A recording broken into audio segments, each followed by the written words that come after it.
Hello students, this is Vaishni Pandya और आज हम पढ़ने जा रहे हैं न्यू इकोनॉमिक पॉलिसी। और ये आपका पार्ट है चैप्टर नंबर 3 का, ये बिजनेस एनवायरनमेंट का एक पार्ट है। ओके, तो 1991 में हमारे इंडिया में काफी क्राइसिस आई थी इकोनॉमी की। ओके, वहाँ पे फॉरेन एक्सचेंज क्राइसिस था, हाई गवर्नमेंट डेफिसिट हुआ था, rising trends of prices despite bumper crops. ठीक है, काफी क्रॉप्स हुए थे लेकिन हमारे यहाँ प्राइस का रेट काफी ज्यादा हाई हो गया था। As a part of economic reforms, इस वजह से गवर्नमेंट ऑफ इंडिया ने अनाउंस किया था जुलाई 1991 में न्यू इंडस्ट्रियल पॉलिसी लाने के लिए। ओके, तो देखते हैं न्यू इकोनॉमिक पॉलिसी क्या है। न्यू इकोनॉमिक पॉलिसी का 3 पार्ट है जो कि मोस्ट इंपॉर्टेंट है आपका LPG। ओके, LPG फर्स्ट है लिबरलाइजेशन, सेकंड है आपका प्राइवेटाइजेशन और थर्ड है आपका ग्लोबलाइजेशन। ओके, तो यही 3 जो है आपके न्यू इकोनॉमिक पॉलिसी के मेन पार्ट हैं। तो देखिए लिबरलाइजेशन में क्या हुआ था। The economic reforms that were introduced were aimed at liberalising the Indian business and industry from all unnecessary control and restrictions and making them more competitive. It means no interference by government on economic affairs. Okay, तो liberalisation में क्या किया गया था, जो industries थी हमारी, जो बिजनेस होते थे हमारे इंडिया में, वहां से कई लाइसेंसिंग को हटाया गया था। सिर्फ मोस्ट इम्पॉर्टेंट जगह पे ही हमने लाइसेंसिंग रखी थी।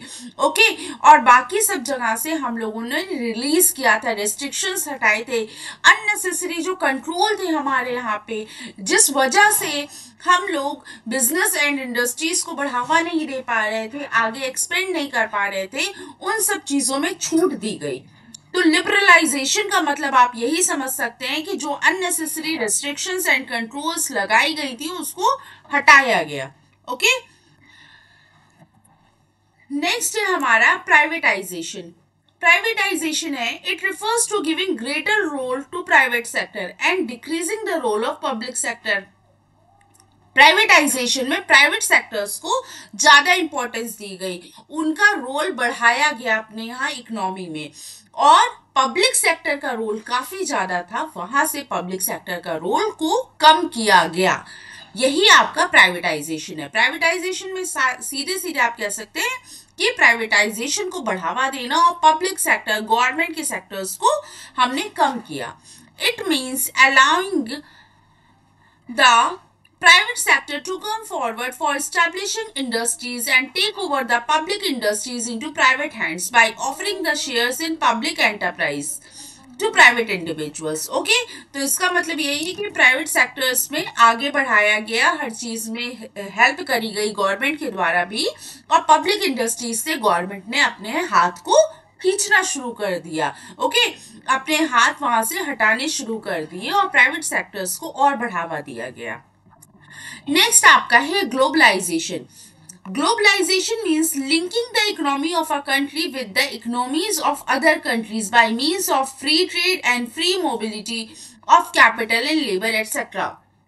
तो ग्लोबलाइजेशन में कहा गया है कि हमारी इकोनॉमी को अदर कंट्री की के साथ हमने बिजनेस करने के लिए, ट्रेड करने के लिए आगे बढ़े। ओके, तो हमें कनेक्ट किया गया, हमें कनेक्ट होने का मौका दिया गया ग्लोबलाइजेशन जब आया, कि हम अदर कंट्रीज के साथ भी बिजनेस डीलिंग कर सकते हैं। ओके, तो globalisation means linking the economy of a country with the economies of other country by means of free trade and free mobility of capital and labour etcetera. तो हम capital and labour की भी mobility कर सकते हैं। यहाँ पे globalisation में हमें अदर कंट्रीज के साथ लिंक होने का मौका मिला। ओके, तो यहाँ पे आप कह सकते हैं ग्लोबलाइजेशन में पूरे मार्केट को, आप पूरी कंट्रीज के मार्केट को एक मार्केट की तरह देखा गया। ओके, तो ये है आपका लिबरलाइजेशन, प्राइवेटाइजेशन एंड ग्लोबलाइजेशन। ठीक है, मिलते हैं नेक्स्ट सेशन में जब हम पढ़ेंगे impact of changes in government policy on business and industry. Business and industries पे न्यू इकोनॉमिक पॉलिसी का क्या क्या असर देखा गया, उसको हम डिटेल में पढ़ेंगे नेक्स्ट सेशन में। Thank you class.